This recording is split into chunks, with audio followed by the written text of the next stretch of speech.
Welcome to Season 2 of the WhyMe with Vera-Lee podcast series, proudly brought to you by Vera-Lee Designs. Please be advised this show describes emotionally intense memories from the guests. Listener discretion is advised, and you can check the show notes for more information about this episode's specific content warning. Today's guest is Nelia Hutt, fellow podcaster of Giving Starts With You. Nelia wants to eradicate loneliness in the world. She believes kindness is key, and as we all go through challenges in our life, she understands how important it is to share her personal story of dealing with anxiety, depression, grief, and PTSD, with the vision of helping you know that you are not alone. I'd like to quote from one of her recent solo episodes. "I believe that feeling lonely is very different than being alone. The feeling of loneliness is one of the worst feelings. It tricks you into thinking no one is thinking of you and that you need to be someone else and change your identity for others to accept you. What if you weren't the problem at all? What if society has forgotten to reach out to people?" I'm sure we'll discuss this during our conversation. Welcome to the podcast, Nelia. Thank you so much, Vera-Lee. It's an honor to be on this show. I listen in and I love what you're doing on your show. I think it's helping so many people. I love how real it is. So thanks for inviting me. I really appreciate it. And thanks for listening to my show. I absolutely love your show. And as you know, you interviewed me on your show, which that episode came out not that long ago too. And I love the experience of being on the other side instead of being the host, being the person being interviewed. And you were just talking to me about that it's a very different experience. It is. You wouldn't think so, but it is very different. Yeah, it certainly is. What is something you've got on your bucket list and why? Okay, so I want to go to as many third world countries as I can because I want to experience the culture. I want to learn about the people, but I want to figure out how I can help them too, right? Yeah. So I want to try to teach them some skills that they might not have there. And honestly, that's my dream. That's what I really want to do. Mm. I love that. You're a very heart-centered person and you do serve your community, as many of us podcasters do. And I love that everything you do is coming from your heart. It's coming from a reason, a purpose for helping others. Thank you. You know, for a long time in my life, I was made fun of and I was called crazy and all these things because I cried and because I was emotional and I felt too much. And now I don't care what people say about it. Now I actually celebrate it. You know, I don't know if it's just aging or wisdom or what it is, but now I think my favorite part about myself now, which is, it was kind of weird to say at first, but I'm comfortable with it. And, you know, it's not something you can change. No, it's not something you can change. To a certain degree, we are who we are.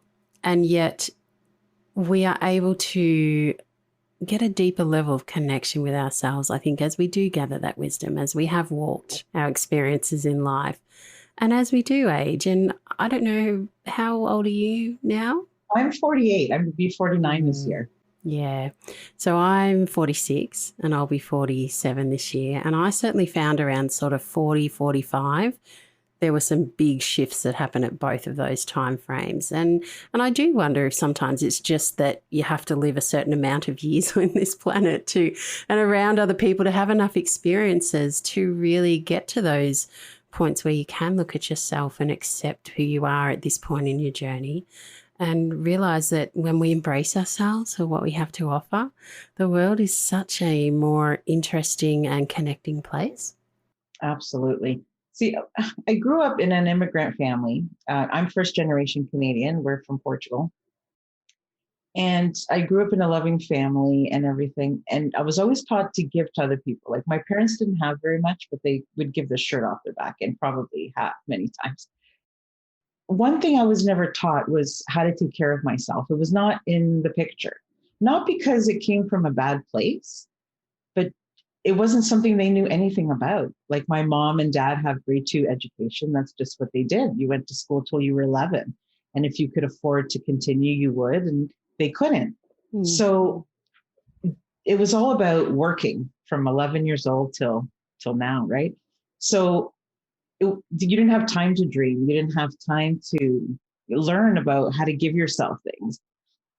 So that was huge for me. I figured out 2, 3 years ago when I was really burnt out how important it is to start to love yourself, and how, some people think it's conceited, and some people think you put yourself above other people when you are thinking of yourself too much. So there's like that fine line. But if you don't, you're not going to be able to do anything for anybody. Yeah. And you get so burnt out, and you get into this place where you're so empty and you have nothing left. Mm. And then you don't really know who you are. So I agree with you completely. I think it's so important to learn, to learn who we are and why we're here. Yeah, and this journey that we're on in life is an experience, and we have choices about how much we want to experience of that journey. So there are some things that we might avoid experiencing, and there are other things that we'll embrace with full gusto. And those choices are always up to us as to what we discern we feel like we're going to participate in. And certainly, we'll get into this a little bit more later, but certainly with loneliness, we always have choices about how we're going to deal with ourselves in those situations. And that self-talk and that ability to realize this is an experience and it's not going to last forever, and that there are things that we can put in place to help ourselves. It's something that takes time for some of us. Yeah. And, for a long time, I was waiting for other people to come and save the day. Mm. And that just doesn't happen, not because people don't love you, but because you haven't really told them what helps, right? Yeah. So they don't know the first thing to do. And a lot of people don't know to ask. And sometimes even when they ask and you tell them, it's not up to them. It's like anything. If you don't want to live differently, it's not going to happen. Yeah. Whether it's loneliness or depression or anxiety, you have to have a little bit of will to take some responsibility for yourself too. And it wasn't until I started to do that I could let other people help. Mm. Yeah, that's a lesson that's only learnt through experience, through personal experience. And as you said, people can give you so much. What they can't do is change your internal environment. They can't change that inner self-talk. And that part is up to you. That's up to each of you to work on and take accountability and responsibility for. Yeah, it's interesting because I've got this physical bird cage at my house. And I always felt that I was a bit trapped with my feelings. Mm-hmm. And this physical bird cage, it actually opens from the inside. So it has a lock on the outside. But when I discovered this, I'm like, well, hold on a second. Maybe I can actually let myself out of this feeling that I'm caged. So that's what I did. I'm like, yeah, it was amazing. And it opened in two ways from the inside, from the top and from the door, right? Wow. So, yeah. So I was like, you know what? If I don't care about myself, who is gonna, and then I was blaming everybody around me. So I was like, why can't my husband see this? Why can't, and it's, yes, we need people in our lives, and we need help when we're in those dark places, but you have to want it. You have to, even if it's just, there's got to be a little bit, even if it's just, 1%, you have to be willing to do it. It's that old saying, you can lead a horse to water, but you can't make it drink. And this is where support is so important, because people can support us and lift us up and help us and get us to a place where we can then decide to participate in the way that's going to help us for long-lasting effect. Yeah. And I completely understand that not everybody can, some people, there's place for medications, there's place for absolutely help. And, I've done all those things. Yeah. Still on medication, saves my life every day. But there's still other things to play. It's not just one thing doesn't cure everything. Yes, Absolutely. There's that holistic approach that is so important. And it's a good thing that you mentioned, medication has its place. Absolutely. And I talk a lot about natural supplements that I take and all sorts of different things. I've also been on lots of medications and I'm still on some medications in my life. And there is a place for everything that helps support us. And that's the important thing here, and that we have a host of opportunities around us, and it's working out which of those support systems help you the best, specifically you with your circumstances and what it is that you're working through. And all of us have things that we're working through at different times in our lives. So it is okay to ask for help. And I think that that is a skill that when you learn it can be very, very valuable. Mhm. Yeah, because when you're diagnosed with something, your first reaction is to be defensive. Mm. I got to tell you, okay, I got to tell you a funny story. Okay. Please. The day that I was diagnosed with anxiety, so I went to go see my fabulous family doctor, great guy. And I'm like, I'm having this and I'm having that. And I don't know what's wrong with me. I'm like, I'm not worried about this and I'm not worried about that. And here are my friends going, what are you worried about? What's going on? And I'm like, I'm fine. There's nothing going on, right? So he's like, Nelia, he's like, you've been coming here for years and don't take this in the wrong way, but you are pretty intense, he says to me. And I said, what do you mean? And he says, well, I think you've got general anxiety disorder and this and this and that. And I'm like, oh, what are you talking about? I'm not worried about anything. He says, in the years that you've been coming to see me, you have never felt the back of that chair. And I was like, what are you talking about? Mm. And he goes, you've never just sat back in that chair in my office. Mm. And I was like, what do you mean? I still didn't understand. And then I was looking at the way I was sitting, and I was always just like, ready to bounce. Like any time I wasn't comfortable in a situation, ready to run. So he put me on some medication, came back a few months later, and I'm like, look, doc, I can feel the back of the chair, right? He's like, yeah. That day, like you don't want to believe what they're telling you, because you're like, no. But anxiety is not feeling worried about something all the time. It's not what it's about. It's so much more than that, right? So I just didn't know anything about it. So I kept associating with, I must be worried about something right now, right now, right now. And it's not. It's accumulation of all these things and your body not being able to fight it and just, but it was just, interesting. That is very interesting, and an experience I think a lot of people will relate to. And what an observant doctor, because not all doctors are aware of bodily behaviour and picking up on some of those more subtle signs. So good on him. So I'd love to know, what's a book that's had a profound impact on your life? Oh my goodness. Good question. One of my most recent ones, and that was actually written by a friend of mine, Victor Villacuanu, and he's an amazing, amazing gentleman. And his book is called Be Good to People, Be Good to Yourself.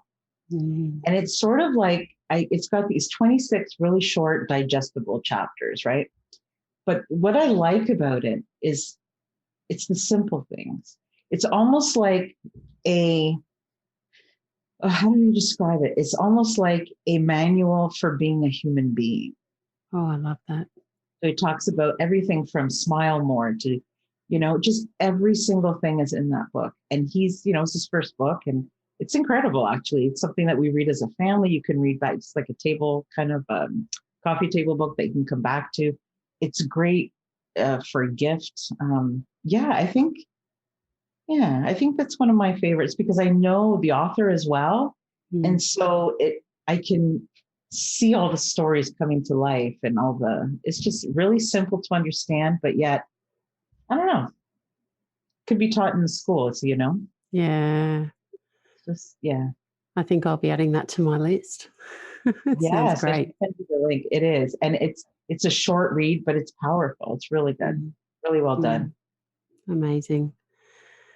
I will put a link in the show notes for people. I'm starting to do that now so that when our listeners get to hear about some of these books that have impacted our guests' lives, that if that interests them, they can go and click on it and buy a copy. And this is just one easy way that, I may never have heard about that book. And here I am talking to you, and I now want to read that book because that sounds amazing to me. And I particularly like the concept of the 26 small chapters.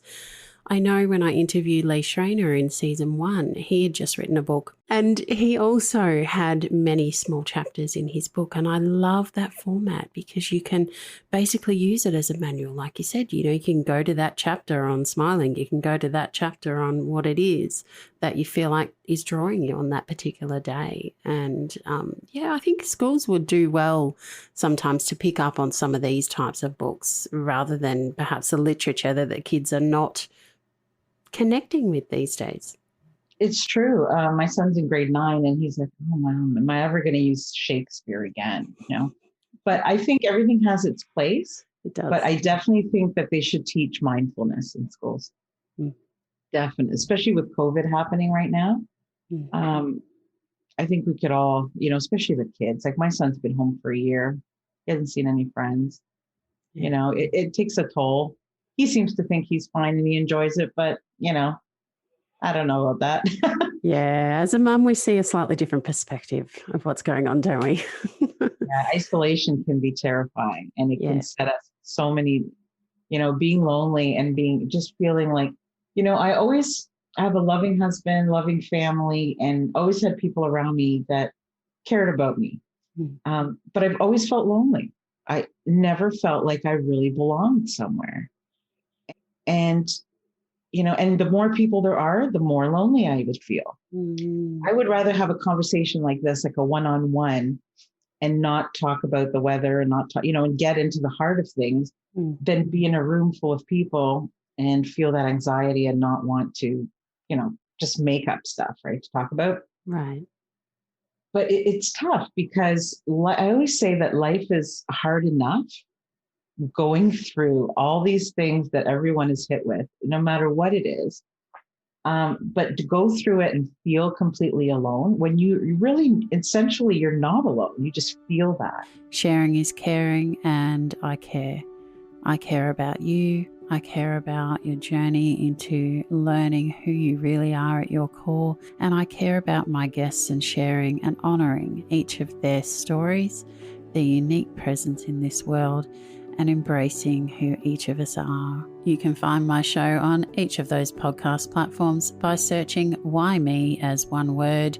And of course, you can follow me on social media, Instagram, LinkedIn, Facebook, at Vera-Lee Original, and on the new WhyMeMovement.com website, where you can book a call with me to discuss where you would like help and support in your journey and to determine which of my experiences can best suit your needs.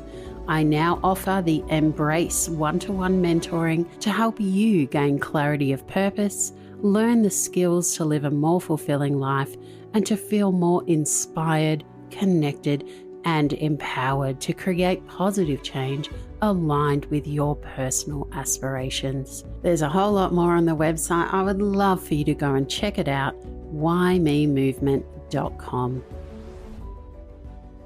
It's like, okay, let's all these lonely people just hang out together, and not be alone. Because honestly, I just feel it makes things so much more difficult and more painful. And it doesn't have to be like that.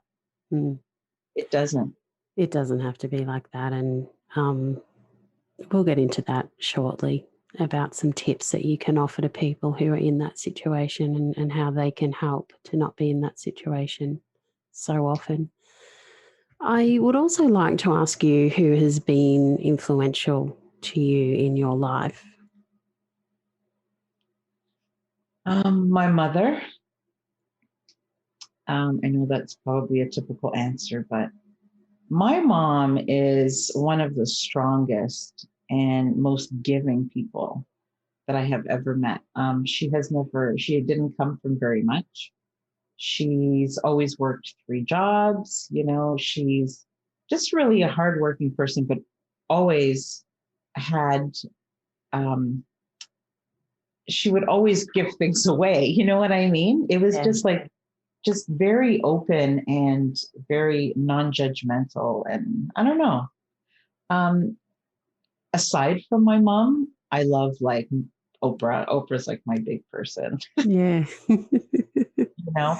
But honestly, the people that I respect the most are people that like missionary people who do missionary work Yeah. and who give up.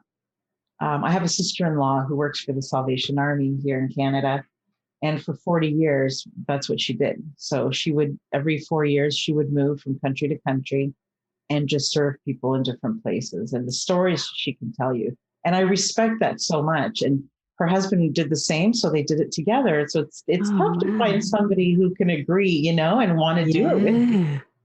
Yeah, so they just retired, but so I respect that a lot. We're only here on this earth once, and to be able to give up everything that people think is important, and it's just, yeah, I respect that Mm. for sure, for sure. Yeah, I think the important word you used there, or words, was everything people think is important, and to understand that at different times in our lives, depending on what else is going on and where we're at in our journey, we can change what we think is important, and that's okay. And sometimes that's actually the key to finding fulfillment in our life. Yeah, Mm, that's mm, what happened to me. mm. So let's get into your story, Nelia. How about you tell us about your WhyMe moment? So growing up, I never really felt that I belonged somewhere. I knew I was a little bit different. Just, I don't know. I didn't really want to be the popular girl. Didn't want to, most of my friends were boys. I didn't really hang out with the girls very much. Kind of kept to myself. And I grew up in a family where, although there was a lot of love, there was a lot of strict rules as well. Mm. So I couldn't talk to boys on the phone. I couldn't go out past 7 or 8 o'clock. I couldn't, my family was very, very strict. I think they were afraid of something happening. And so I was a very rebellious teenager, ran away from home, did a lot of things I shouldn't have done. When I started, so my dad was a bit of a drinker. Mhm. He had lost his job. And because he had lost his job, he had become injured on the job. And because he had lost his job, he didn't really feel like, coming from a Portuguese family, he didn't really feel proud anymore. He didn't like who he was anymore. He felt like he couldn't provide for the family. Mm. So he started to drink a little bit, and it kind of altered our relationship a bit. So I became very angry with him in my teenage years. Um, and so started to rebel a bit. But as I grew older, I could see a side of him that I perhaps didn't see as a teenager. So I would start to see that he was depressed because he wasn't able to work. I would see that he was angry because he wasn't providing, and that's how he felt worthy. Mm. But it wasn't until it was too late that I started to realize these things. So my father was always there for me, but we fought a lot. And he died at 59 years old. So he was quite young. Mm.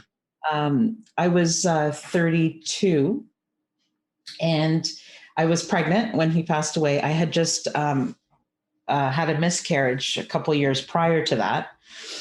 And he always wanted to be a grandfather. And so he's like, okay, hurry up already, hurry up already. So I was 10 years married before we became pregnant with my son. So it'd been, I've been married almost 25 years now. Wow.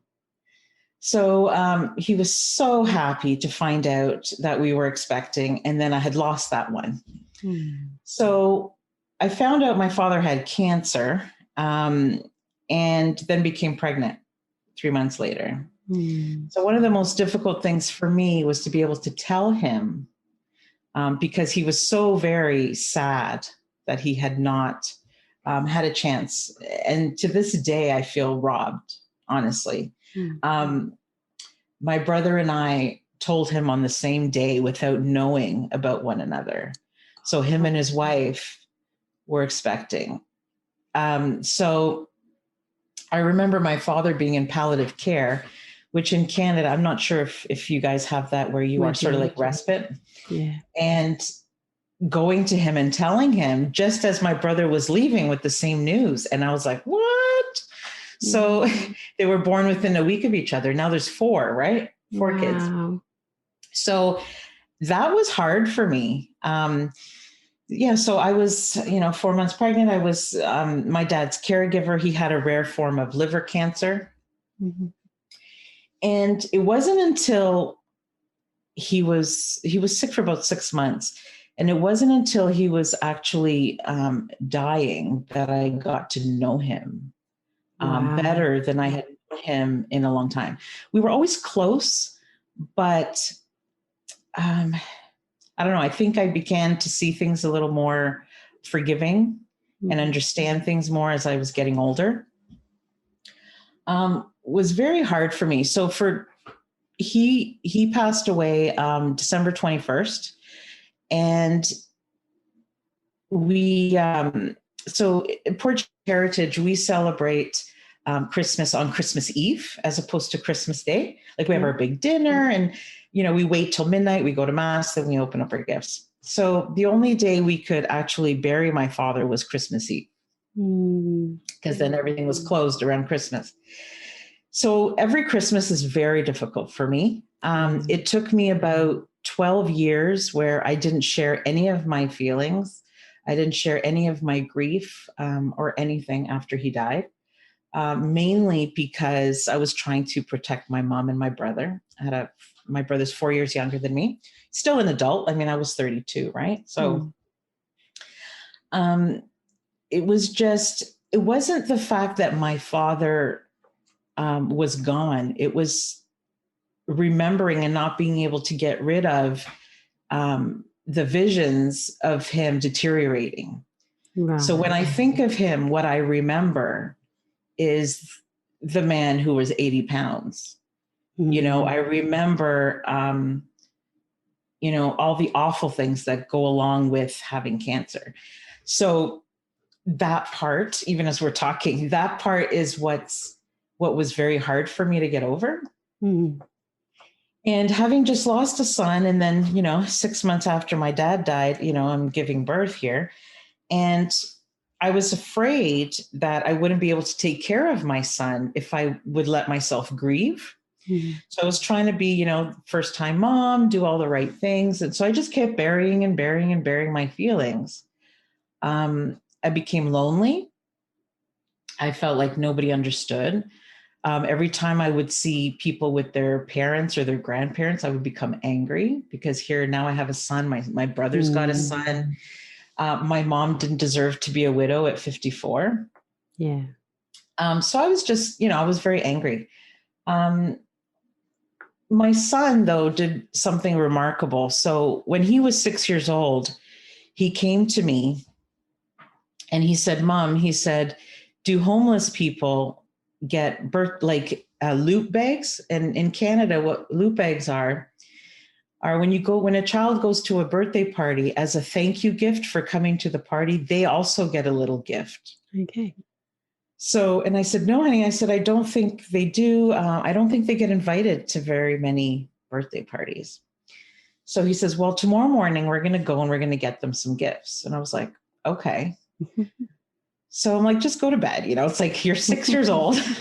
It's 10 o'clock at night. Like, is this another way of you not going to bed? Right. And the next morning we had this huge snowstorm. And he's like, okay, I'm ready. Let's go to Walmart or let's go to, and buy some stuff. And I was like, oh my God, he really, he means this, right? So I nudged my husband. I'm like, I'm going out. He's like, but there's a snowstorm. I'm like, yeah, he wants to go and buy. And he's like, okay, all right. And we did. We went and he had it all planned out exactly how we were going to do it. So we call it Evan's Loot Bags for the Homeless. And this is the 9th year we're doing it. So we do it every year. But my son has this huge heart, and, he's very much like my dad. So they're both musicians. Like my son's a professional musician and my dad was.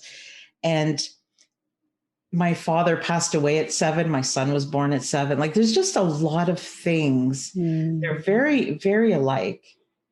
And for the first 2 years of my son's life, he didn't really sleep. He had a sleep disorder, and he would stay in the same room that my dad would stay in when he was at my house and I took care of him. Okay. And for 2 or 3 years, he would just sit fully asleep and talk to him. Right. It was weird. Like he would just speak. And I'm like, who are you talking to? He goes, there's a man here with me, And so I just associated to be with my dad. Anyway, sorry, I'm rambling a little bit. It's okay. But my son taught me about giving. Yeah. So it wasn't until 2 or 3 years ago that it really, the more I did, the better I felt about myself, Mm.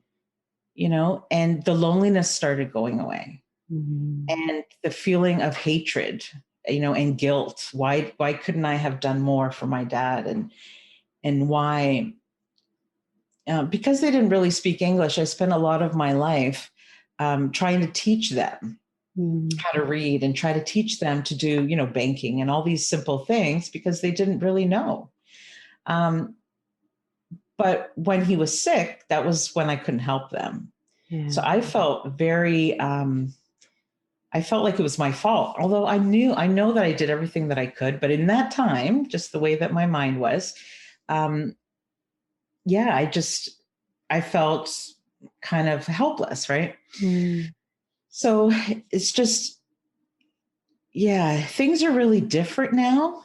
Yeah. And, like I told you about the birdcage part, and I just started to realize that I can't wait for other people to help me and to get me out of that. Yeah. So I discovered a few things that really, really helped me. But basically, that was my big moment in my life that just everything stopped. And it stopped for a long time. 12 years is a long time to be miserable. It is a long time. And look, everybody goes through grief in different ways. When we get to the point where we can allow ourselves to move through those stages of grief, everybody still goes through that process at different time frames and different stages in their life. And some people will stay in certain stages longer than others. And the very first stage of grief is denial. So you're essentially denying yourself even entering the grieving process for 12 years. That's a long time to be hanging on to those very strong emotions. And it is something that I know a lot of listeners will relate to. Grieving is hard. And as human beings, we avoid the hard stuff where we can because pain is usually not a motivator for us. It's a deterrent. It's something that we want to move as far away from as we possibly can. Give me the pleasure any day. I don't want the pain. A good friend of mine, Nelia Hutt, her book has just released a couple of days ago called Giving My Heart Room to Breathe, a journey through grief, healing and giving. Nelia is the host of Giving Starts With You podcast, and I wanted to read to you the review that I wrote for her book, which I was one of the very lucky select few who got to read the book before it was released. And here is what I had to say. This memoir is a beautiful collection of memories and shared wisdom for anyone going through the complexities and personal journey of grief in all its forms over the healing process. Relatable and filled with insight, this book will help you breathe again. As her book is just released and is available on Amazon, I've put the link in the description for you. We are wired that way. Yeah, absolutely. I agree with you. And I thought I was protecting myself by not dealing with it. And in fact, I just opened up a whole set of other problems. Yes. So I do not recommend that. I don't recommend holding on to things, no matter how hard they are to deal with. Yeah. And yet it's a process that we're all going to do. We will all go through a point where we go through denial. That's why there are 5 stages of grief, and denial is the first one. That is always the first point. Hang on, this can't be true. Hang on, this can't be happening. Hang on a minute. No. And then we have to get to the point of, well, actually, yes. Yes, and that's when we get angry. and it's like, well, now I'm really angry because I've accepted that, yes, this has happened. And I have all these things that I wanted to still do. I wanted to still communicate, and that's not going to happen. And so that is a really hard stage as well. A little bit harder in my own experience than denial was, because with denial, at least I could push it aside and try and ignore it. When I was accepting that these were things that had happened and how much trauma I'd gone through, to then allow myself to feel that again, that was really tough, really tough. And before I lead into asking about your book that you're writing, because this has been a very tough process for you and a long process for you, I've written a few words down here from some of the things that you said. And you mentioned when you were talking about your dad that it was really hard to get those visions of him deteriorating out of your psyche. Did you have happy memories coming in at all? Not during that time, no. So my dad he was on television. He used to do a lot of telethons. He used to play music to raise money and things like that. And so he has a lot of things that are recorded. Mm-hmm. My mom would, sometimes watch them, and I would get mad at her because I couldn't even hear his voice. I'd be like, "What are you doing? Just turn it off. Like, I don't even want to." And it wasn't until about 2 years ago that I was ready to listen to it again. And yeah, I just, no, not for a long time. I mean, I had a lot of great memories, but during that time, I just put it completely out of my mind. Yeah. Because the moment that I would think about it, it would be all the other stuff. It'd be the moment that I caught my father in the bathroom looking at himself in the mirror for the first time and noticing what he looked like. And it was, having to massage him, and there'd be all it is just bone. Like, it was just all these horrific things that I just didn't want to think about. Now I can think about all the beautiful things. But I could not do it. I just couldn't do it. I think it's an important distinction for people to understand in the place that you were at emotionally, because logically our brains can say, yes, but you would have had good memories. And it's important to hear you saying, yes, but at that time I didn't. At that time I was shutting everything off as a protective mechanism for what I thought I needed at that point. And again, it needs to be said, this is not a space for judgment. This is an open and transparent space to hear people talking about these things, because we all go through them. And judgment has no place even on ourselves. When we judge ourselves for our behavior, that's not helping us either. And so accepting that, yes, okay, I have gone through this stage of denial for a long time, and I've eventually got to the point where I've moved into the other stages of grief and started to be able to accept what happened and started to be able to work through that healing process, and that is okay. Absolutely. And, I attended grief counseling my 10th year in. And I was kind of like, what am I doing here? I was in a room full of people and young women who had learned, had their spouses and fiancés had tragically died in accidents and things. And it just happened. And then I didn't want to speak because I was like embarrassed, because they're like, well, when did this happen? And I'm like, 10 years ago, but they were so happy that I was there. Yeah. And it made me feel very welcome. But at first I'm like, oh my goodness, this is ridiculous. I would get mad at myself, but there is no timeline. No. I love reading your comments and appreciate your support in sharing this podcast with those you feel will also enjoy the content created for you. One of the easiest ways to do this is simply to leave a rating and review. If you would like my support in helping you to find your why, search the hashtag WhyMe Movement, because what follows that question, why me, is the movement. It's up to you to take action, and I am here when you are ready to help you see a different perspective and to choose your own hope and happiness in life. There is no timeline.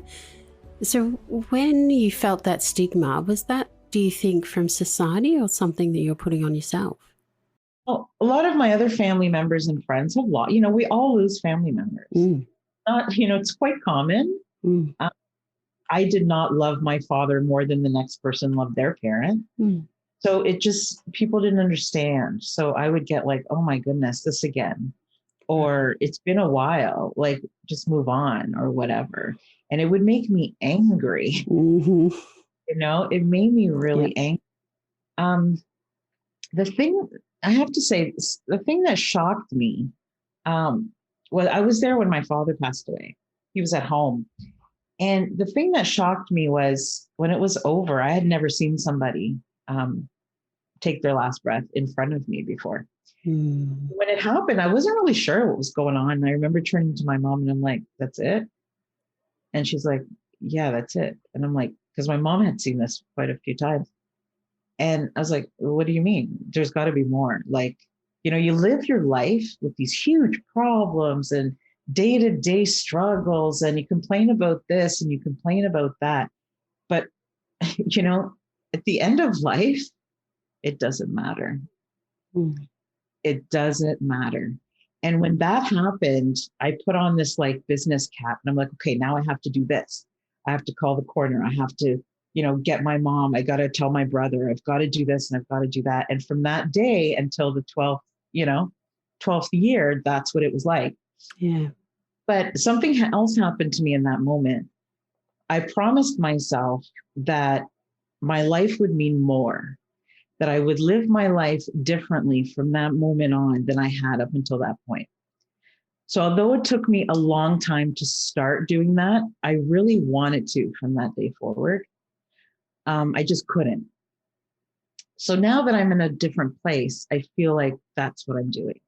Like my purpose now is to do that and to help other people do that. Because honestly, when you see that moment in somebody's life, you start to think about all the things that aren't important, Mm. all the things that you argue about that really don't matter. And, we're all here on borrowed time. And I know that that might sound morbid to some people, but that's just how I feel now. And Yeah. I want to make my life mean something. I'd like to press into that a little bit. When you say you wanted your life to mean more, what did you really mean by that? Was this to mean more to yourself or to other people?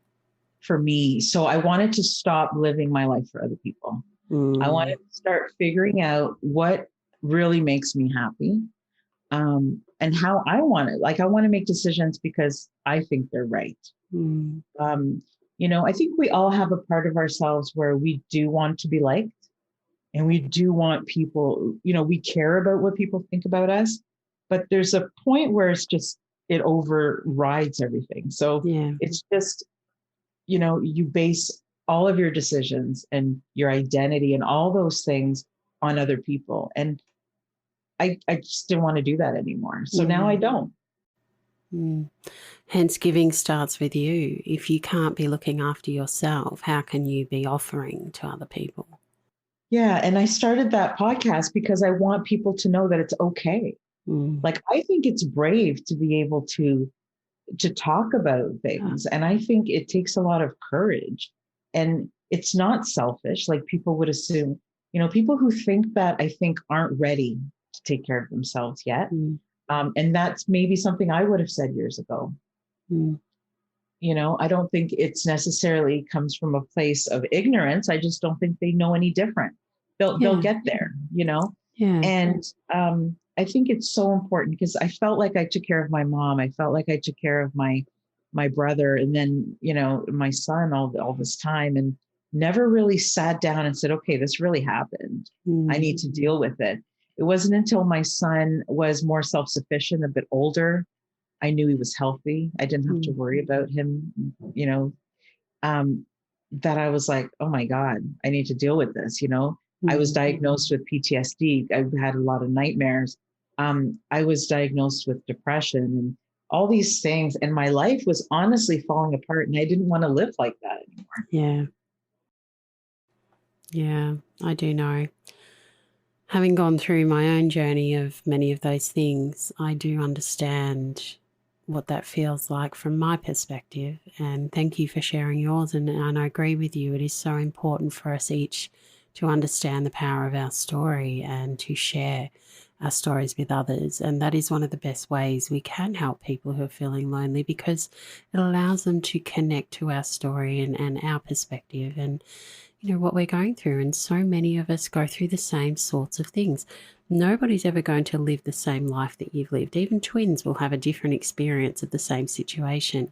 However, there are many commonalities in these emotions and things that we go through in life. And this is why it's so important to be doing what we're both doing on our podcast, in bringing on people that can talk about these things, to give light to those times of darkness.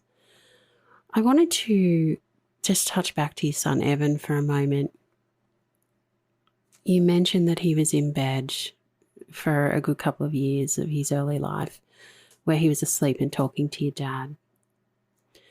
At what point did you realize that was who he was connecting to? I didn't until, well, I got to say it's maybe more than a couple of years, maybe till he was about 6 or 7. And he wasn't actually sleeping at all. He wouldn't go into REM. So I took him for several sleep tests. I thought he had seizures. Like, I thought he had epilepsy. I didn't know what was happening. He just wouldn't sleep. And we went to a specialist a few times, but we went to this one doctor who, he gets recorded during the night. And he's like, he's talking to somebody and this is what he's saying. And I saw the videos of it. And he's like, he woke up 120 times screaming, but the only time he would calm down was when he was talking to this person. Wow. And then he would tell me, as a younger boy, he would tell me, Mom, there's a man who comes in my room and I talk to him. So he always faces the wall. And then I don't know, it's weird because I don't necessarily believe in all this foo-foo stuff, but when it's your kid, and he's telling you something, and it's like, you have to believe them. You have to give them the benefit of the doubt. And then you start to think, and then just, I think it was, honestly, I think it was maybe when the doctor started telling me more than when my son told me, because I'm like, oh, he's young, maybe.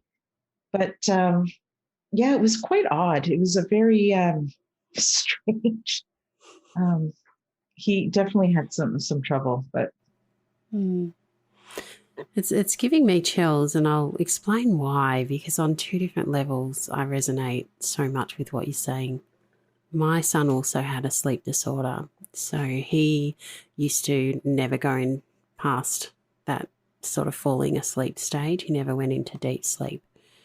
And I haven't had him tested lately. I have no idea if he still has that problem, but he doesn't sleep like normal people, I can tell you. I think, so I'm probably sure that hasn't changed. The interesting thing in the parallels here that I'm seeing is that my son also, around the age of he was about 3 to 8, was having conversations with a man in his room. Really. And the man used to come and sit on a certain chair in the corner and talk to him. And at the time, I wasn't sure who that man was. And I was trying to work out, okay, is this some random spirit or something, that's coming and talking to my son? Or is this somebody in our heritage, is this family, who's passed? And I didn't really know. And it became apparent to me in my biggest WhyMe moment in my life, when I was just about to go into a coma that I wasn't supposed to survive. And my dad's father, who'd passed before I was even conceived, came into the corner of that room in the hospital when they're just about to put me under to try and save my life. And he says to me, Vera, you're going to be okay. And hearing those words from the man who I knew visually from photos was my dad's dad. He was my grandfather, who I'd never met in person. Telling me those words made all the difference for me, I believe, in surviving that coma, because I relaxed and I just allowed the process to happen. And it became apparent to me then that was who my son had been talking to. And it's very profound. And to hear you speaking about these parallels has just given me so many goosebumps, because I was a bit the same. I was going through a lot of stuff myself, and I didn't fully grasp the concept or accept how much of woo-woo I was going to accept either. And when there's a lot going on, it can be tricky. And I would blame myself for his sleep disorders because I said, well, while I was pregnant, I was going through so much, with the trauma and having to just, be a caregiver. It's just, I wasn't prepared for that. I said, what if I did this to him? So I always felt very guilty about that too for a long time afterwards. Do you still feel guilty about that? No, I think I've made my peace with it. That's good to hear. Yeah, I think motherhood is a whole different journey in life. And there are so many moments that just pop into my head randomly now. I've got about, 5 or 6 that have just popped straight into my head that I think, yeah, I felt guilty about that for a long time. And yet again, I think you come to peace with the terms that we are human beings. We're not going to be the perfect parent every single time. We are not going to, be up on a pedestal, nor should we be up on a pedestal. We are humans. We have flaws, and we are doing the best that we can with what we've got at the time. And we're not always going to act and behave the way that ideally we would like to in hindsight, but we didn't have that hindsight then. Yeah. Absolutely. I think being a lifelong learner is wonderful, because once you accept that we are still learning and you don't need to know it all, and this is another way that we can connect with other people, because, let's go back to loneliness for a second here. It is a disconnection. You said it yourself. You had lots of people around you that cared for you, and yet you felt so disconnected and lonely around other people. And the more people that were around you, the more loneliness you felt, the more disconnection you felt. And what I'm hearing is that the more you've connected to yourself, the more you've then allowed other people to connect to you. Is that a fair assumption? It's, I would be lying if I didn't say to you, Vera-Lee, that I felt comfortable being in the darkness because I knew what it felt like. There was no expectations. And as soon as I tried to get out of that, I would feel uncomfortable because it was unknown territory. Yeah. And it was more scary to be in something new than it did to be, in this depression. Right. Yeah. But yeah, with loneliness, there's just, you don't feel like anybody loves you. You don't feel like you're worth anybody's love because nobody's around. But yet that's not true. Because if you honestly looked around, there are people that there's always somebody who cares about you, Yeah. It's just so deceiving what you tell yourself and, what you believe as well, and you think you're not worthy and all these things.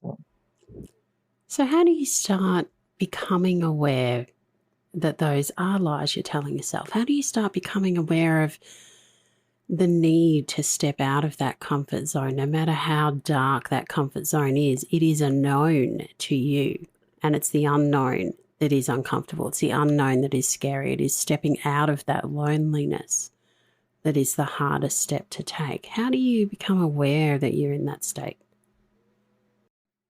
For me, my husband did help. Like, I know a lot of it is ourselves, but with me, I didn't really see it until it was pointed out to me. So, why don't you enjoy doing things that you used to do anymore? Why have you changed? Why am I not being able to help you? And all these things. And then I would get mad. I would get angry because I'm like, well, this isn't anything to do with you. It all has to do with me.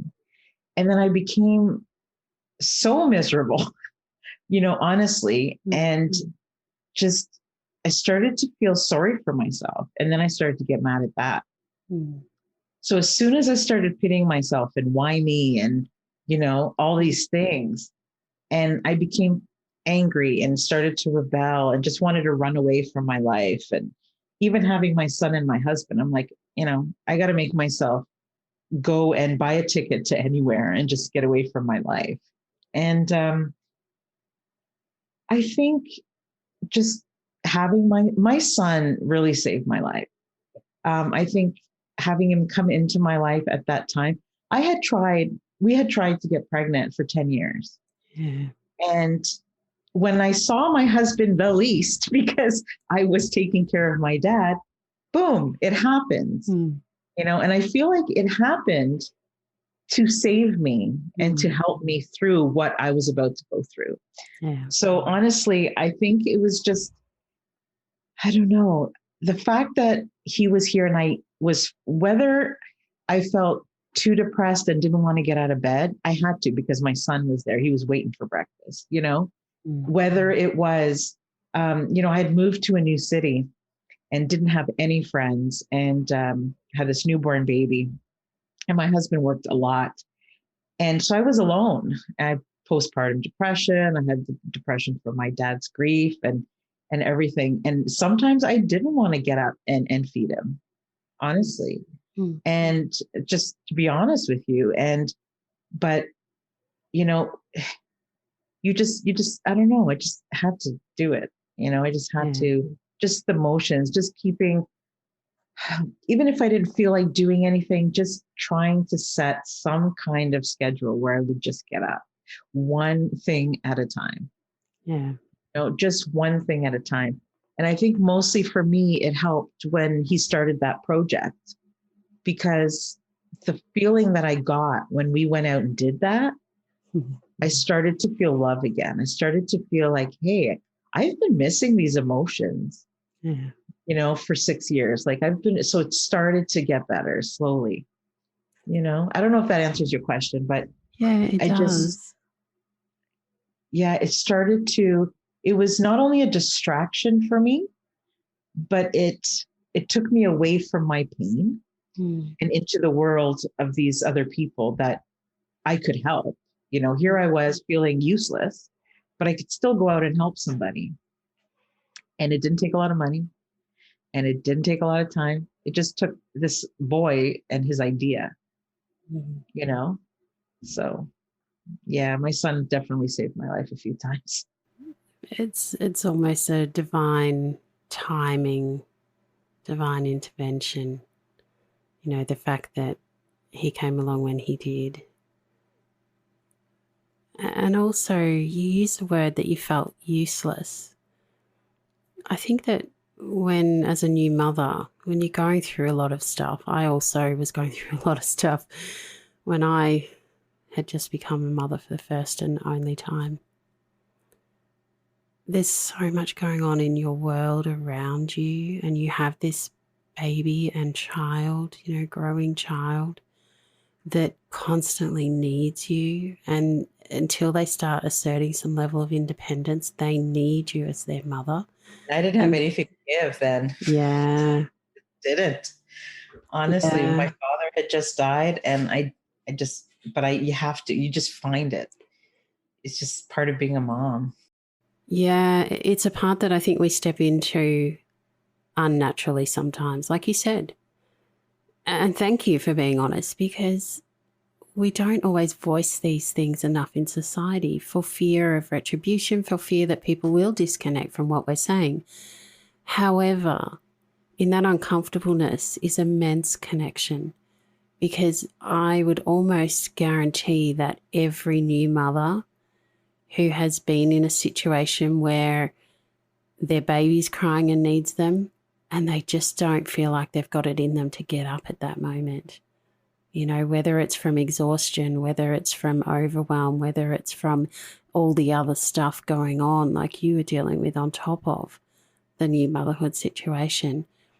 I think that really most or not, if not all of us, have gone through moments like that. And to be able to voice that is very important, because it's acknowledging the journey that you've gone through. It's acknowledging how you were able to pull up from that dark place, and you were able to put someone else's needs above your own, and that as mothers, we do step into that role often, which makes the fact that you've learnt to look after yourself even more valuable now, because you've been so selfless for so long in that, that time when really, I don't like using the word should, but a lot of people would say you should have been focusing on yourself, and yet you did what was needed and put your own needs second to that. Thank you. I never really thought of it that way, but I appreciate that. I remember because we had tried for so long, and it was something I always wanted to do, was become a mom. I always wanted to know what that felt like.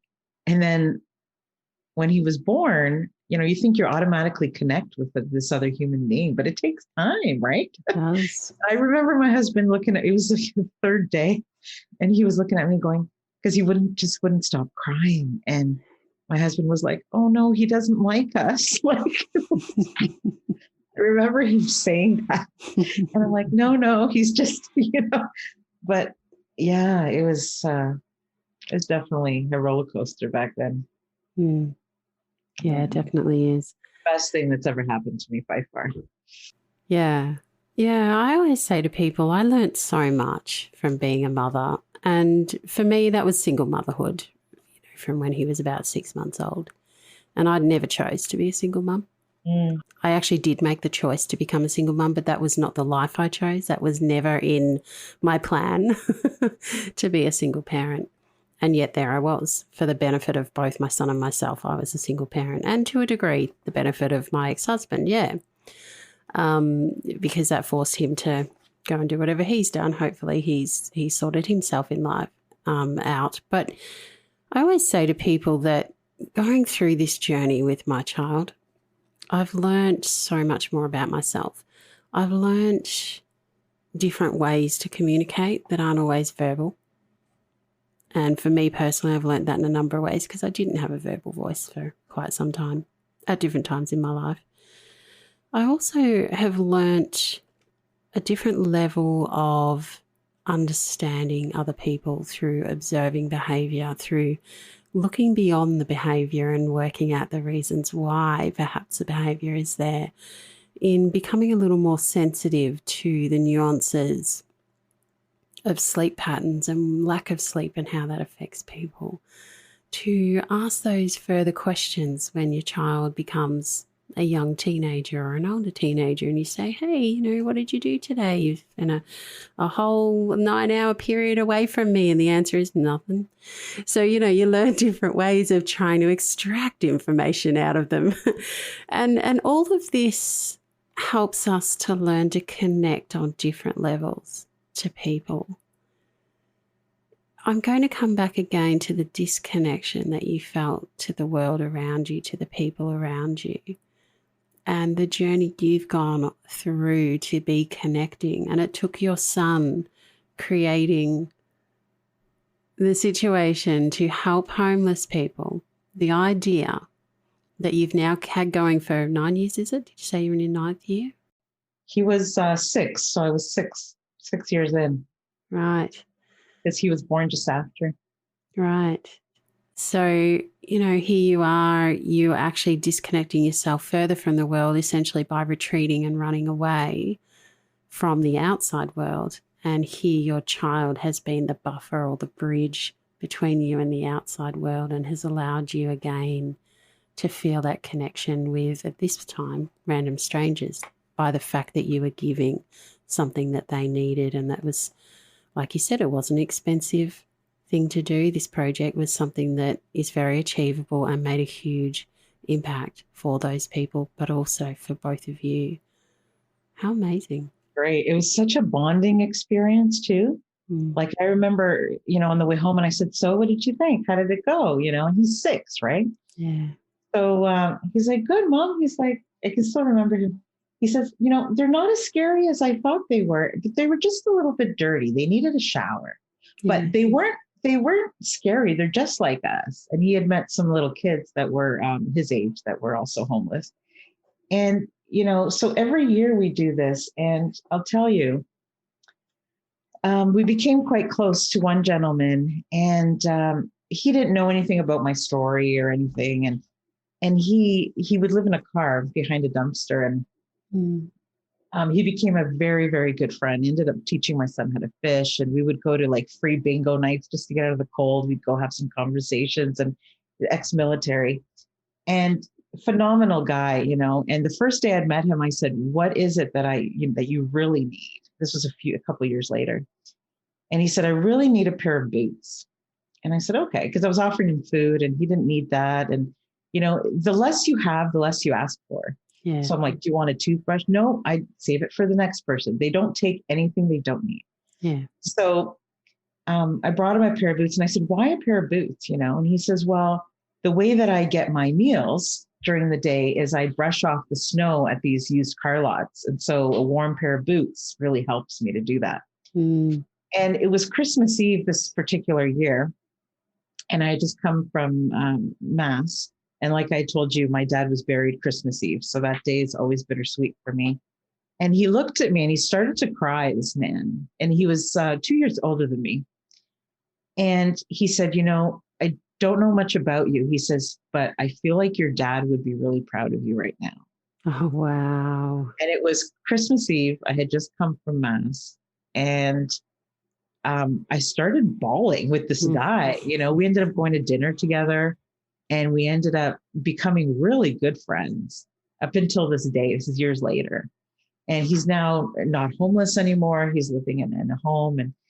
And it's just like, I felt this connection. And Vera-Lee, I have to tell you, a couple of days before my dad passed away, I was kind of, he had a lot of pain. So I was kind of just trying to massage him a little bit and stuff. Mm. And he looked over at me, and, I would hide my tears, like tears were falling on his shirt, but I was trying not, I didn't want him to see that I was hurting. But he stopped me and he looked at me and he said, "Even if you weren't my daughter, I would want to be your friend because I love your heart." Wow. And he had never said anything like that to me before. Mm. And I feel like part of me has to live up to that, because he felt that about me. And when I didn't even feel about myself. So when that man said that to me, oh my God, I was like, I Yeah. was so, emotional. And I think that's why we've friends for years. Mm. And it's just, yeah, sometimes it takes the innocence of a child to just reach out instead of walking around someone who normally you wouldn't give another look, walking toward them to actually have a conversation with them. Yes. Out of all the people that we've helped, the thing that they appreciate the most is that we stop to talk to them, Mm. that we don't just walk by, right? Because Mhm. maybe they haven't spoken to anybody in a week. Maybe the only person they've spoken to is someone who is, saying something nasty. Yeah. Yeah. And that unfortunately happens a lot too. And again, I'm going to come into some of the sort of feelings that can happen in this situation. A lot of the people I've spoken to who've been homeless talk about the feeling of being discarded. And if you look visually at what happens, and I'll share a little story to illustrate this. In the middle of Melbourne, Burke Street Mall is a very famous area, right in the heart and centre of Melbourne City. Very, very busy place. And there are a lot of homeless people there. Now, other areas in outer Melbourne, you'll see homeless people at night, but you won't see them during the day. Inner Melbourne, they're there all through the day as well. Some of them have their tins out asking for money, and others will have signs out asking for food, and others won't have anything. They will be literally huddled underneath a blanket so that people aren't actually looking at them, essentially trying to blend in with the wall behind them, in these little corners.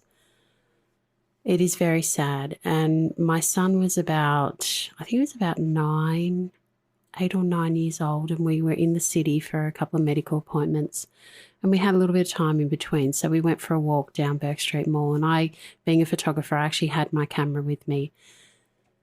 And we saw this gentleman who was sitting outside the Myer building, and usually the security guards shuffle them off and say, get out of here, don't want to see you here, get away from my customers, sort of thing. And it was at lunchtime and there was a throng of people walking both ways. And so I sat back and my son wanted to walk up and talk to the man.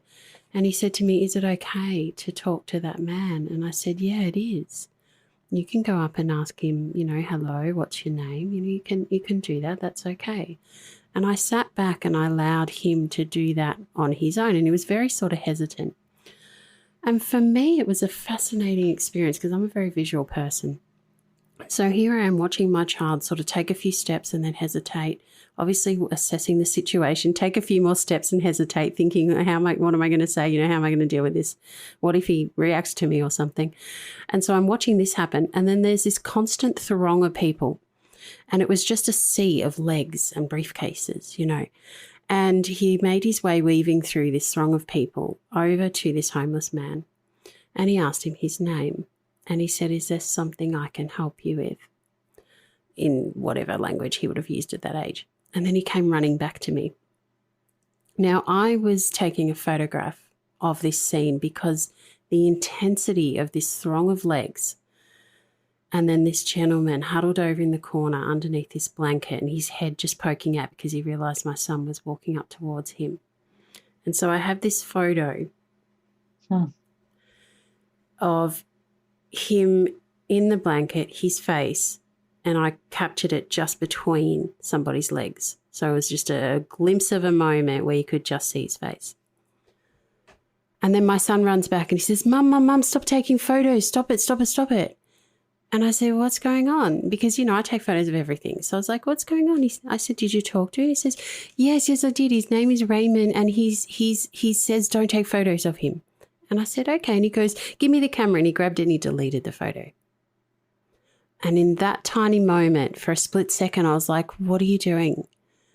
Because that photo, for me, it wasn't about invading Raymond's privacy or anything like that. It was about the disconnection of all of those people and how my son and myself were actually seeing this poor man being discarded by everybody, being essentially walked past and completely ignored and not being valued and respected as a human being.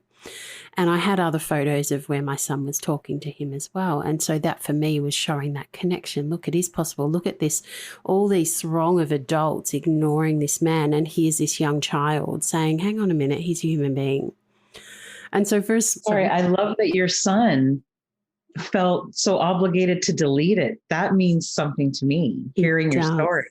Because I was like, he just met this person, but he wants to protect them. And I love that.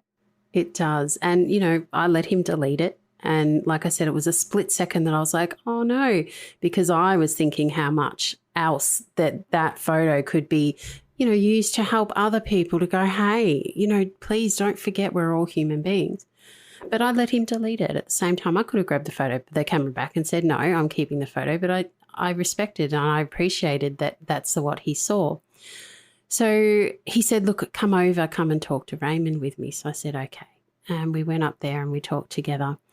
And I said to him, would you like some food? And he said, I'd love bananas. Bananas were my favourite thing. And he told me this whole story about how he used to live with his mum and bananas was always the one thing that brought them together. And he's now been separated from her for all these years. He had an amazing story. He also explained that he chose to be homeless. And this is one of the things that a lot of people don't understand as well. There are two lots of homeless people. There are the ones that want to be homeless and they do it by choice, and then there are the ones that don't. And so coming across him, it was a really illuminating conversation for my son, for myself, and apparently, because he told me, for Raymond himself, because most people do discard him. They don't stop and talk. And he just kept saying, you've made my day. You've made my day. Thank you so much. And it turns out that he was epileptic, which was why he was asking for me not to take photos, because he said some people he didn't understand. And I explained to him as a photographer, it's the flash that would set off his seizure. And I was taking photograph without a flash, so it was quite different. And I sort of explained that to him, but I said, look, it's no problem. We've deleted the photos anyway. But it was amazing because about 10 years later, I saw an article and there was Raymond on the front page. There's this gentleman he's actually from America, I'm pretty sure, and he was in Australia and he travels around giving homeless people haircuts. Again, a very simple act of giving, a very simple act of kindness, but it means so much to people, Oh, totally. Oh, yeah, it's a beautiful gift. Totally. And so there he was turning up in a magazine and I'm like, good on him. And I saw that he was still homeless. And I said, well, I remember that was his choice, you know. Yeah, it's incredible. People Yeah. can really teach us. If we're listening and we're paying attention, they can really, really teach us these things. Yeah. Yeah, I they think can. yeah, it's interesting how children don't see, they see things with a different filter, right? Mm. They do. They do see that with a different filter. I think, or perhaps it is that they see without a filter and that adults are actually putting their own filter on. Maybe that's more what it is. Yeah, exactly. Mm. So tell us about your book, Nelia, because I know that that's been a long and interesting process for you. Thanks for asking about it. By the time this episode airs, I'm hoping that the book will be launched or nearly being launched. So I appreciate that very much. Um, so, like I said, my main thing when my father passed away is I wanted to learn to live better because of the moment that he died. I felt there was got to be something more. Mm-hmm. Um, and so, through all the different things that I tried, music was very important to me. And helping other people became another thing that saved me. Mm. So the book is essentially about the story about the relationship between me and my father, his journey through what he went through, but through my eyes, how I felt our relationship has changed, and how loss really changed the way that I live. So, having that loss with my dad really did change um, the way that I live my life now. And I want people to know the reason why I wanted to write it initially was the only way I could start healing. Mm. So I have been writing it for 15 years since the week after my father died. It was the only way I could get some feelings out. I would write it and then put it away. And then Christmas Eve would come and everybody would be asleep. And I would pull it out again and I would write for a couple days and then it would be too difficult. And then I put it away. And then the last year I've been really working on it because I think I owe it to people now to get the message out there that no matter what you go through, there is, I don't want to say light because it's so cliche, but there is a way out. Mm. It may be different for one person than it is for another person. However, for me, it was a combination of giving to other people that made me feel better about who I was. Um, it's giving to others for me is a little bit selfish as well because it does make me feel my heart enlarges, and it makes me feel great. I always get back more than I feel that I give. And I just feel like my life from now on, I want my life to be about that. So I want to create a community where people don't have to feel alone. I want to show people that they can create these passion projects and these mission trips without belonging to a church necessarily, without having money, without having you don't need a year to plan something out. I want people to feel better about who they are through healing by helping other people because I know it works. So many things that I've tried did not work for me. The one thing that seems to make my life gives me a reason and a purpose to wake up besides my husband and my son is all the people that are waiting for me and my family to come and help them. Yeah. Sometimes it's the smallest gifts that make you feel the most appreciated. The one thing that I always felt, and I talk about in the book, is about indifference. It's one of the things that I really dislike more than anything, is when people are indifferent to each other. Um, it's almost as if, um, I don't know, it just makes people feel like they don't have a reason, they're not important enough to be here. And, we always say that life is so short, but when, it is. Mm. People say it like it's just, oh yeah, life is short and you don't really think about it. But I've spoken to a lot of people, that are like, we just had our grandmother's 105. She just passed away recently. And the things she tells me, and no regrets, Mm. and I just don't want people to be lonely. I don't want them to have regrets. I want them to live the way that they feel is right for them. And this is something I realized through writing my book and through going through this loss with my dad. And yeah, so it talks about giving and all the benefits, and just our story of what happened to me. And, if I can go through it, then you can go through it, kind of thing. So I hope it just inspires people. I hope, for me, it was a podcast. When I was feeling very alone, I was turning on a podcast, and no matter how low you are, you can listen to a podcast, or you can open a book and you can read a book, and you can do that in your own quiet room if you can't get out of bed, or you can do that in your own isolation if that's how you're feeling, and still be sucked in and not feel alone. So this particular day, I was listening to a podcast and reading a few books, and it made me feel like I was part of something, and I wasn't the only one going through that. So I just want people to feel that way when they read it. I want people to feel that they can, there are better things out there for them, and that sometimes we can find our purpose in pain. And that's what happened to me. Wow.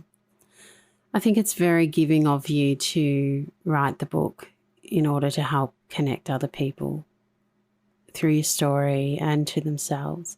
At the beginning of the book, I say that when I'm done, I'm going to read it to my dad. So I think he would like to hear some of the funny memories and things that I put in there. And that's what I'm going to do. So his birthday is May the 4th. Yes. And that's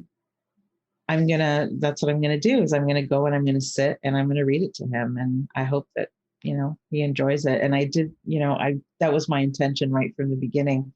And I actually the first thing I write about in the book is about being at the funeral home. And that's where the book starts. And then I give my eulogy. So it's just very powerful for me. I want people to know who he was, and how not to waste time. Don't wait till the end to start saying all the things that you need to say. Yeah. You mentioned regrets. Do you still hold any? I try not to. I might still have a couple, but yeah, I'm working on it. I think it's important to note, when we have these epiphanies in our life, when we get to these points where we've gone through so much and we've looked back and we've said, you know what, I'm here now. This is what I can do about this. We can't change the past.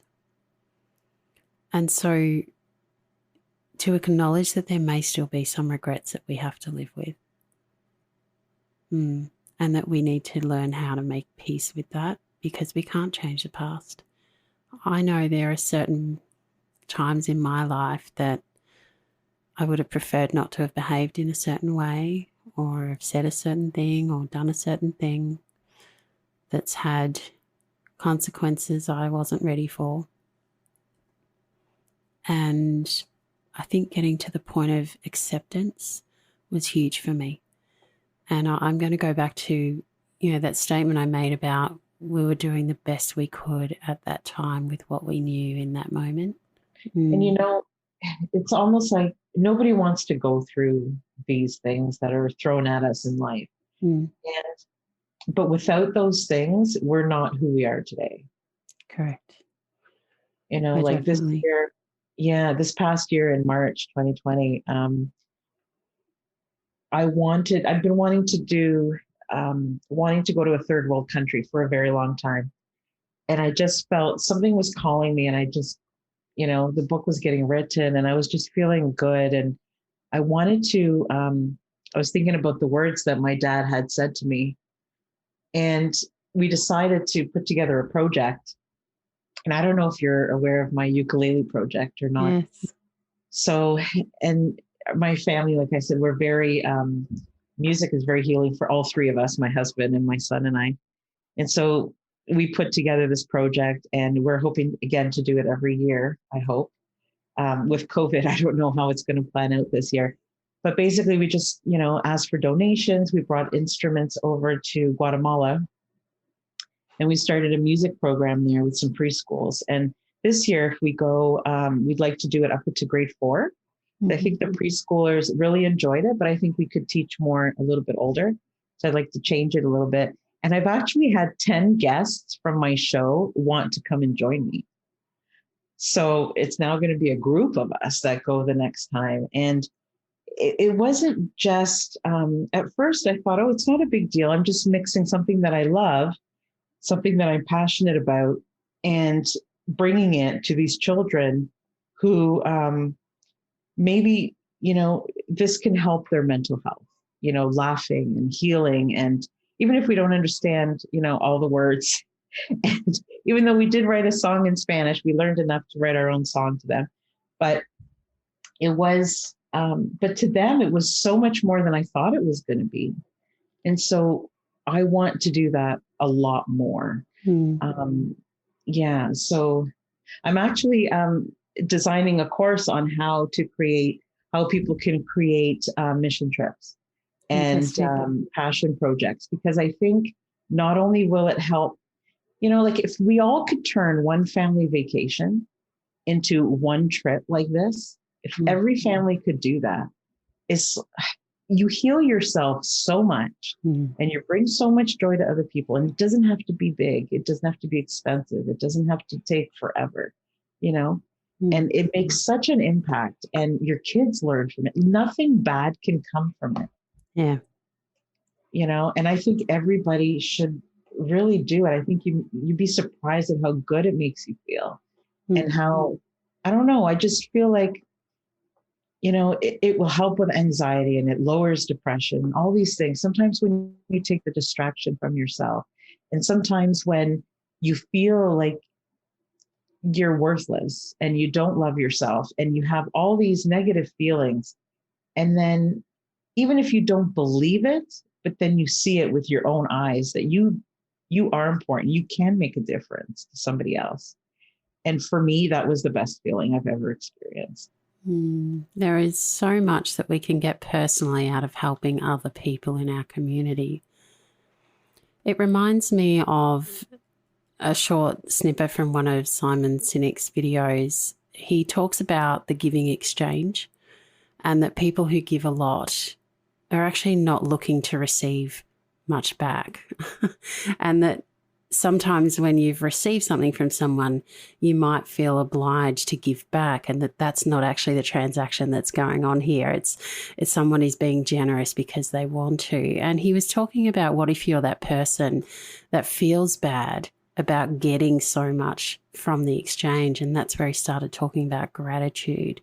And gratitude is a word that I resonate with on so many levels, in that just being here and alive, for me, I'm grateful every day that I wake up. And really, there's so many different levels of giving that we can receive from ourselves and from other people, but also from the gift that we're still here, and that while we are here, when we are operating out of that, feeling of gratitude, it allows us to appreciate so much of what is going around us. And that in itself is a new perspective of how we can connect to others and feel less lonely about ourselves as well.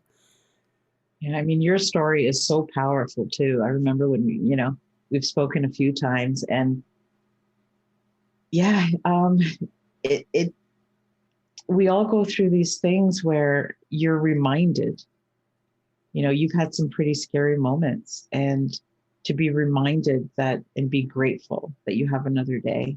And what are you going to do with today? Mm. And it doesn't have to be a big thing, but something. That's right. It can be something as simple as today I'm going to get out of bed and feed my child. Yeah, it is true. It's so true. Or, Yeah. those unexpected little things, Yeah. I remember standing in Guatemala with this woman, and she had 3 children that were in the ukulele project. And then there were 8 or 9 others they were all living there. And it was the grandmother who was taking care of everyone. The grandfather had a stroke, and nobody was working. And then COVID hit the week after we left. And, and she stood there and she wanted to give me this gift. Wow. And I was like, oh, I was torn. I didn't want to take it. Yeah. But,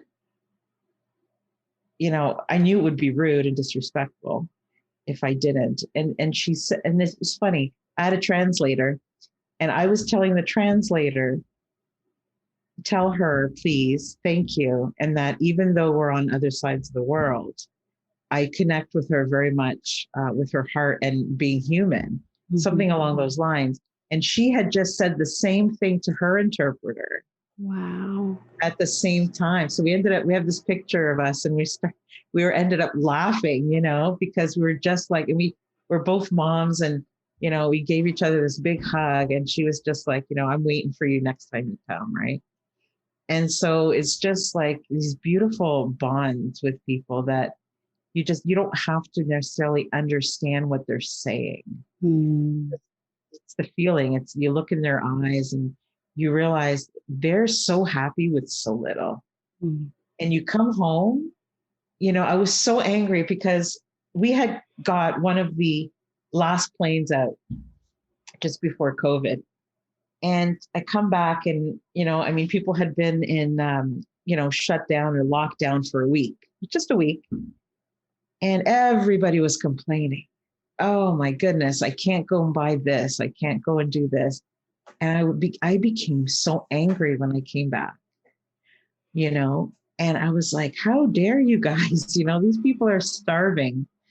And I started getting rid of things that I didn't need. And you just look at things in a different way. And then you go back to your life a few months later, it's just normal. But at first I was just like, wow, how different, it doesn't, what makes me a better person because I was born on different soil, like really, it's very profound. I think everybody should take a trip like that at least once, especially if you have children. I think, no doubt. And it's not like you're giving up a vacation. It's like you're adding this experience. Still, we had a great time. We still went up to volcanoes, and we had, and it was still, yeah, I don't know. I just wish people would try it. Well, maybe you haven't had a vacation like you've had before, but because it's different doesn't mean that it's any better or worse, does it? And in fact, you've connected at an amazing level with these people. Yeah. And we still had time to ourselves, we still had beautiful things to see. The weather's great. Nothing was bad about it. Like I didn't feel afraid. It wasn't dangerous. It wasn't, I felt so peaceful and so calm. And it was just, I don't know. I'm not trying to convince you. I just think I think it's so healing. And part of my journey of having anxiety and depression, it's been healed through these things. Yes, I'm still on medication, but there's so much more. Gratitude's a big part of it. Yeah. I don't know. I just think this whole thing with loss has really, like I said, taught me how to live a little bit better. Yeah, well, I'm going to come back to that word indifference that you used earlier, that there's nothing worse than indifference. You'd rather have people be reacting strongly one way or the other than to be indifferent, because indifferent is almost discarding or, not acknowledging and respecting what's actually going on or who someone is. And I think that, what we're both doing through our podcasts, through our books that we're writing, is that we're allowing people to come into our world and get that different perspective. We're allowing people to understand a little bit about our journeys and how we've learned to look at a different perspective, and that does have a profound impact on our life and on how we can operate in that more generous capacity, in that feeling of gratitude, and what that gives us at the same time as it's giving other people. And I'd just like to summarize with something that I told a friend of my parents. It was about a year ago, and we'd gone out to dinner, and he didn't want to let me pay, and he always pays for everybody, and I offered to pay. I was actually in a position financially where I could do it for a change, and so I said, please let me pay, and he just would not do it. And so after a little bit of back and forth, I went, okay, if you're really not going to let me do it, you can pay, but just remember that I offered. And as we walked outside, he came up to me and he went to give me a hug goodbye. And I whispered in his ear, do you realise it's as much a gift to receive as it is to give? And he just jumped back and looked at me and then jumped forward and gave me the biggest hug he's ever given me. And he hung on and he says, you are so wise. You are so wise. Nobody's ever said that to me before. And I was like, well, I just wanted you to understand that you've denied me the gift of giving something to you. Yes, that's huge. It was for him. Huge. I had a gentleman on my podcast that I interviewed, and all we talked about was how we have difficulty receiving. And it was so powerful. Yeah, definitely. Because again, we think it's selfish, and it's not. It's you're respecting that other person as well. You're giving them, like you said, that gift of letting me do it, right? So important, both. Yeah, it is. Yeah, it's again, it's about what you're both getting out of the exchange. And as human beings, we do operate on exchanges of all different sorts of levels. And yeah, when we're talking about connection, when we allow ourselves to grieve, for example, we're allowing ourselves to have that connection to ourselves on the deeper level. So we're saying, okay, I'm going to trust the process. I'm going to go through this pain that I've been avoiding. I'm going to get through the levels of acceptance. I'll get through the anger. I'll move back and forth through some of these areas. There'll be depression. There'll be all of these feelings along the road to eventually accepting and being able to integrate this as part of an experience that has affected me and that I've been able to learn from. And I mean, that is what this podcast is all about. It's about seeing the opportunities within and through the adversity. We don't always see the opportunities within it because there's so much going on. Yeah. And so it's about, well, sometimes we don't want to. And there's a lot behind that. And when you do get to the point where you can see with hindsight, the journey that you've gone on, you can be grateful for those experiences because they've made you who you are. That without them, you wouldn't be the person you are today. It's an amazing place to be in. And it leads me to my last question, which you sort of did answer before, but I'm going to ask it anyway. Would you be the person today if it were not for the adversity? Absolutely not. I think that I would still be a person who thought way too much about what other people think. I would be basing my identity of who I am based on what other people think. There is still a part of me that cares, about being liked and about all those things, but I can take it or leave it. I think at the end of the day, if I'm happy with the choices that I've made and I've done something positive for somebody or, in a situation, I'm okay with that. I can look at the end of my life and look back and say, I was happy with the decisions that I made. That to me is the most important. I don't want to have regrets. I don't want to look back and, when I'm 90 something, hopefully, and look at my life, I don't want it to be what if this, what if that. I think that would be very sad, Mm. you know. I'm definitely a different person. And yes, I would give anything to have my father back, but I can't change that. Mm. But so many things, I have learned so many things in the process.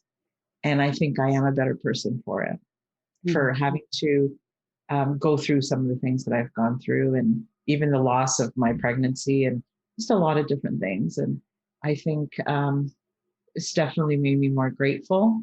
It's definitely, it's made me want to live.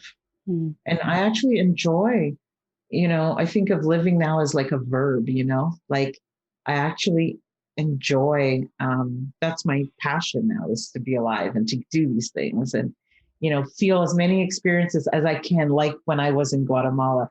There's a picture of me with this little boy, and I know you've seen it. And it's not a very flattering picture of me. My hair's sweaty. I've got this thing in my hair and this traditional Guatemala thing. And, but that is my favorite picture. And that's because I remember how it felt in that moment. And that's how I want to feel the rest of my life. Every day I want to feel a moment like that. Mm. And yeah, I just, some of us have more time than others. And I don't know. I don't know when my time's going to be over, but I want to make it count. Mm. I believe you are making it count, and I thoroughly thank you for you're doing a great job, and I can see so much of the journey that you've gone on in finding yourself through this experience as well. And I think that again needs to be honoured. You've done a lot of hard work, and I know that writing this book has been a very difficult process. Yeah, I remember the day that I finished it, and I was kind of sad because it was it's such a big part of me. So I hope that you get a chance to read it, and Mm. love to know what you think. And I hope that you get something good out of it. I Mm. hope that it helps. I will definitely be ordering my copy as soon as it's available. Thank you. Now, how can people get in contact with you, Nelia?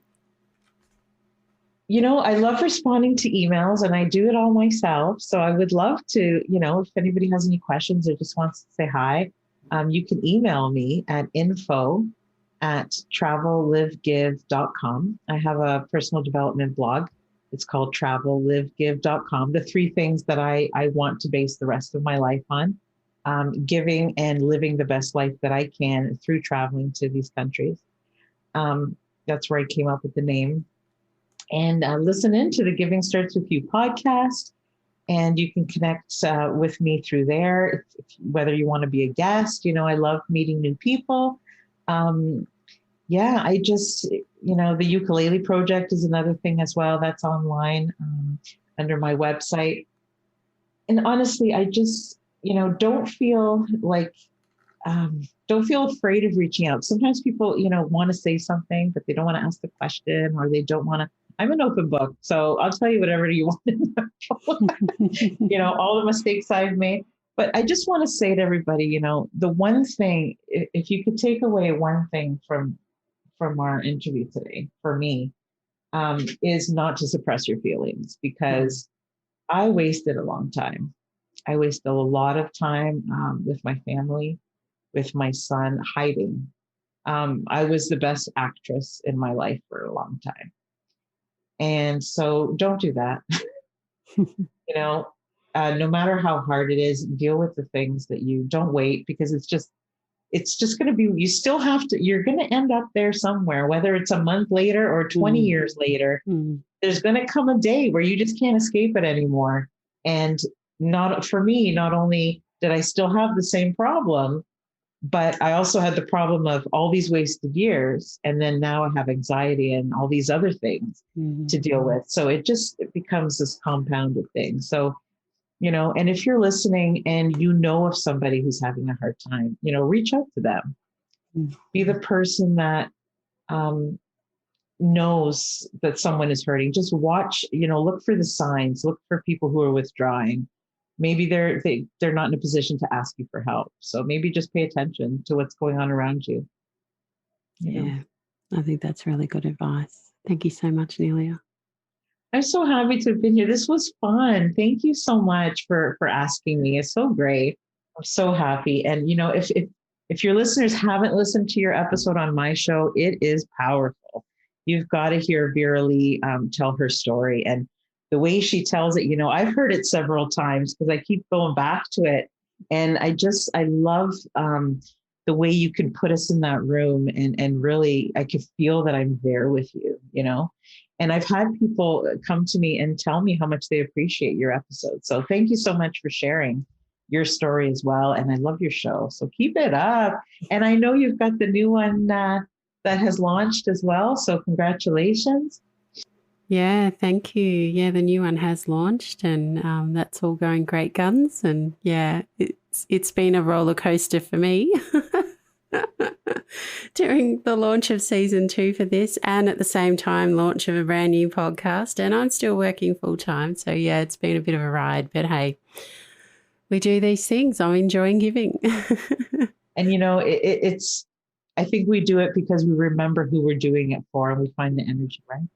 Totally. And thank you so much for your kind words. It was interesting being on your show. I hadn't done many interviews before your show, and so that was probably the first time I really got to share my story in its sort of entirety. Yeah. Well, thank you. I'm happy that people are responding to it, because that's why we do what we do.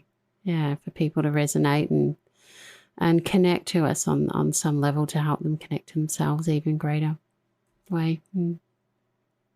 Thank you, Vera. I loved being on here. Thanks, Nelia. Thank you for tuning in to the Why Me with Vera-Lee podcast series and honouring today's guest and their story. Here is a short snippet from our next guest and episode to be released. To let all the information come in, but once you're thinking, that's a logical process, right? That's a conscious, logical journey that you're going on, right? Where you're trying to figure things out. When you're paying attention, you're not figuring things out. You're just letting things come in in a conscious state, right? So I think that's really important as well when you're going through negative experiences, that you pay attention to what's going on. And then once the situation happens, or maybe once you get to a point where you kind of hit adversity, or someone's being adversarial, that's when you get into the thinking portion, right? And it's like, okay, let me think about what's actually happening here. And maybe you don't really have time to think in that state, or in that situation. And then that's what reflecting's for, right? Which you're still thinking, right? You reflect on the situation and you think about it, and you're like, okay, well, what happened in that? Like, what happened on my end and on the other person's end, right? If you give yourself the opportunity to dive into that, you're going to learn so much. And I think I actually just wrote a post about this the other day. It's like, no matter the outcome, you win, right? Because you learn how to use it for next time, right? So being a trained observer doesn't mean that you know everything, or you can guess things quickly, or sure, it may mean that you're more familiar and you can get to certain places quicker, as far as figuring out what people are up to or what situation that you're in. But it doesn't mean you know everything, because there's always a learning curve, right? You're constantly learning. And if things don't go your way, things don't always go my way, but the next time I get to use all the information from that and apply it to the next time. And the next time is probably not even relatable to the situation that I learned from, you know what I mean? But there's always something, and I tell people all the time, life, it's nothing different, right? We're all experiencing the same thing. We're all expressions of the exact same thing. Whatever God you believe in, we all believe in the same type of thing, right? It's all just an expression in how we choose to express ourselves, but it's all the same thing. It's like, so you can use that information with the next situation, right? And the next one, and you learn from that one, and you just keep doing that, and you get to a point where it's all automatic, right? Where you can act on the fly. At first it's a process, but you get to the point where you're like, all right, this is too easy. I totally relate to that on a number of different levels. And I'd like to thank Nanabe for giving their 5-star review and rating titled, uplifting and empowering. I just love Vera-Lee! 3 times. Her voice is so soft and soothing. I never want anyone to struggle, but I'm thankful to know I am not alone! Each podcast touches my heart and encourages me. If you've ever muttered, "Why me?" then this is for you! Times 3. I'd like to personally thank you for leaving your feedback in the form of a rating and review so that other people who come across this podcast have the opportunity to tune in and gain value that you yourself have gained from these stories, from these guests, and from the WhyMe movement that is behind the WhyMe podcast to inspire, connect, and empower you. And I encourage each of you to go and rate and review on the podcast platform where you listen to the WhyMe with Vera-Lee podcast as a nice way to show your support for our show.